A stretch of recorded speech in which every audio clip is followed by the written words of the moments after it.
Bruno de Stabenrath, bonjour. Bonjour. Merci de nous accueillir chez vous. Dans ce livre, L'ami impossible, vous faites le récit d'une amitié, une amitié proche, intime, avec un homme qui deviendra un jour l'homme le plus recherché de France.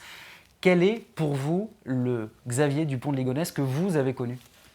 Xavier Ligonnès que j'ai connu il y a une trentaine d'années, qui était un ami solaire, fidèle, très sympathique, avec qui j'avais un coup de foudre, on va dire, d'amitié adolescente au collège. Et on avait les mêmes rêves, l'Amérique, les États-Unis, Elvis, les Beach Boys.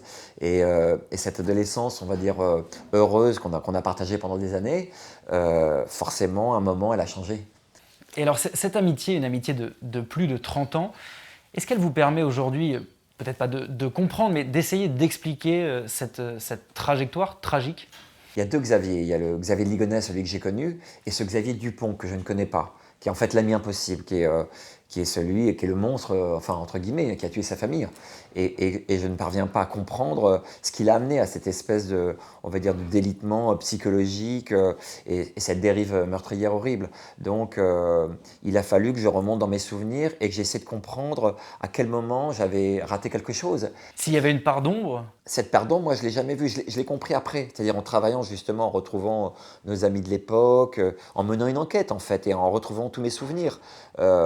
C'est-à-dire que la pardon, elle va, je pense, se dévoiler au fur et à mesure sur on va dire, sur le groupe de prière de sa mère, c'est-à-dire tout ce que Xavier me cachait. Le groupe Philadelphia, les retraites qu'il faisait, cette éducation religieuse un peu bizarre. Sectaire.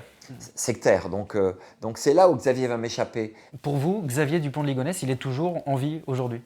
Ah oui, enfin, pour moi, c'est clair et net, quoi. Il est vivant, il se cache quelque part, enfin, c'est plus qu'une intuition. Et puis, je ne suis pas le seul à le penser, les deux familles, hein, donc, et quand on voit tout le mode opératoire, on se dit que c'est pas quelqu'un qui voulait mourir, hein. Il voulait faire une espèce d'immense pied de nez à la société et prendre la fuite, et tout ça était préparé longuement à l'avance, quoi.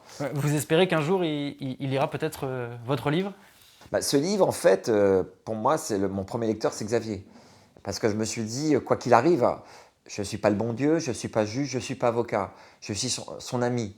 Et que si demain il est arrêté ou si jamais il se rend, j'irai le voir en prison. Enfin, je veux comprendre, mais je pense que c'est important pour une société, et même pour l'humanité, de comprendre les mobiles criminels d'un homme qui avait tout pour réussir, qui avait l'éducation, l'intelligence, et qui se transforme un jour en monstre. Donc on a besoin de comprendre ça. Et pour moi, il est important de garder ce fil et que Xavier entende ma voix, soit par un livre, soit un jour quand on se reverra. Merci beaucoup Bruno de Stabenrath. Je rappelle que votre livre est paru aux éditions Gallimard.